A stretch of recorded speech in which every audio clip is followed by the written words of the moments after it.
Cinderella. There was once a gentleman who lived in a fine house, with his kind and gentle wife and their pretty daughter. His wife died, so the gentleman married again. His new wife was not at all kind or pretty. She had been married before and had two daughters, who were known behind their backs as the ugly sisters. Although they had no reason to be unkind, the two sisters were horrid to their new stepsister. They ordered her about, scolded her, and made her do all the work in the big house. Her clothes became ragged and thin and far too small. The poor girl was always cold and tired. In the evenings, she would rest on a stool close to the fire, almost in the cinders and ashes.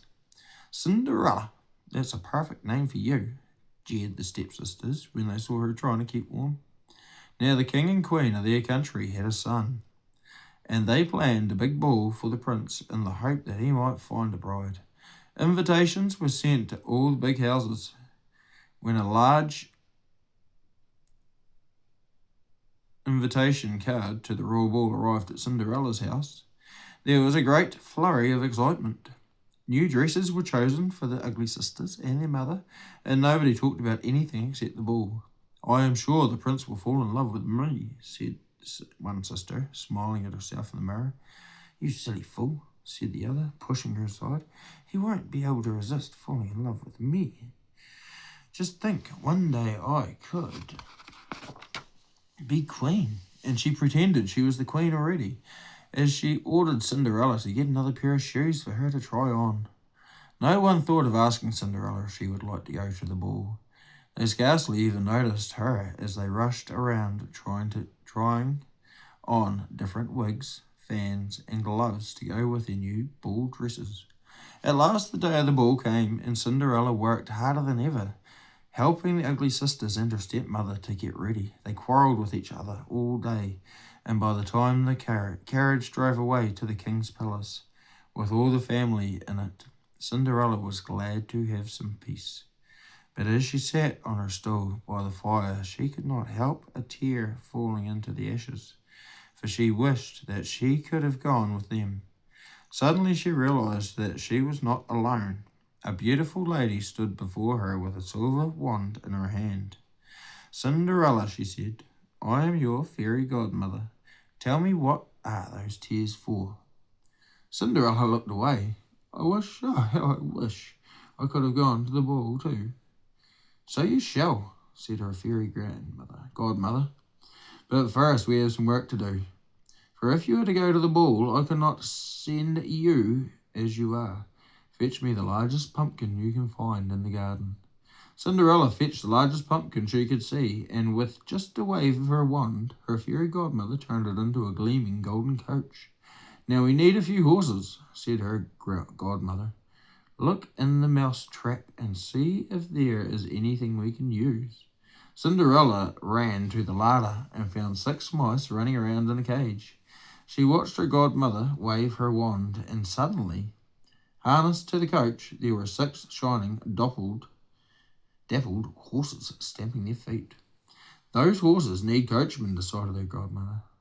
"Look in the rat trap, Cinderella." There were 3 rats in the trap, and as the godmother touched the largest rat with her wand, it disappeared. But now up at the front of the coach sat a fine, plump, whiskery coachman in a smart uniform. "Go and look behind the water barrel, Cinderella," said her godmother, and see if you can find something we can use for footmen." Cinderella ran to the water barrel and brought 2 lizards to her godmother. At the wave of her wand, they were transformed into splendid footmen. "There now, Cinderella, your coach is ready," said her godmother with a smile. "You'll be able to go to the ball after all." "How can I go like this?" sighed Cinderella, looking down in despair at her ragged clothes and bare feet. Her godmother touched her with her wand. Her rags turned into a shimmering gown, and on her feet she was wearing the prettiest pair of glass shoes she had ever seen. As Cinderella stepped into the coach with her godmother, gave her a strict warning. "The magic will only last until midnight, and then everything will return to what it was before. Be sure you leave the ball before midnight, Cinderella." When Cinderella's coach arrived at the palace, The word went round that a beautiful lady had arrived in such a splendid coach that she must be a princess. The prince himself came down the steps to greet her and led her to the ballroom. As they entered, the other guests fell silent in wonder, and the musicians stopped playing. The prince signalled to the musicians to play again and danced with Cinderella. The prince stayed at Cinderella's side all evening. No one knew who she was. Not even the ugly sisters recognised her.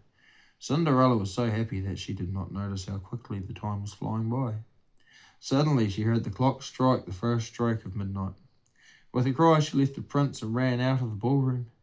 As she flew down the steps, one of her shoes fell off, but she could not stop to pick it up. Although the prince tried to follow Cinderella through the crowd, he soon lost sight of her. He questioned everyone carefully,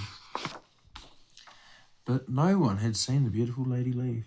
The guards said that the only person who had gone out was a young, raggedly dressed girl. No one noticed the pumpkin in the corner of the courtyard, or some mice, a rat and a pair of lizards that slunk into the shadows.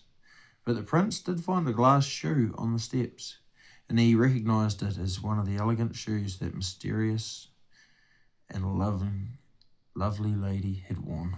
The next day, the ugly sister could talk of nothing but the beautiful lady who had captured the prince's heart, and how she had disappeared so suddenly, and how no one knew her name. The palace issued a proclamation that the prince was looking for the lady who had worn the glass shoe. His servants would tour the country until they found the lady whose foot it fitted, and the prince would marry that lady. The prince travelled around with his servants. By time and again he was disappointed, as the shoe failed to fit any lady's foot. At last they come to Cinderella's house. The ugly sisters were waiting. "Let me try first," cried one, holding out her foot and pushing as hard as she could to squeeze it into the shoe. But it was no good. She gave up and laughed at her sister's efforts, as she, too, tried to force her foot into the tiny glass shoe. When she had failed, Cinderella stepped forward. "You!" sneered the ugly sisters. "But you were not even at the ball."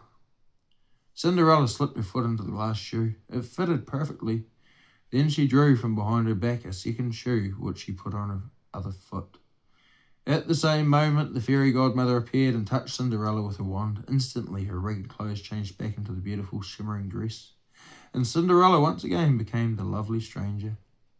The delighted prince asked Cinderella to marry him, and Cinderella replied that there was nothing she would like more.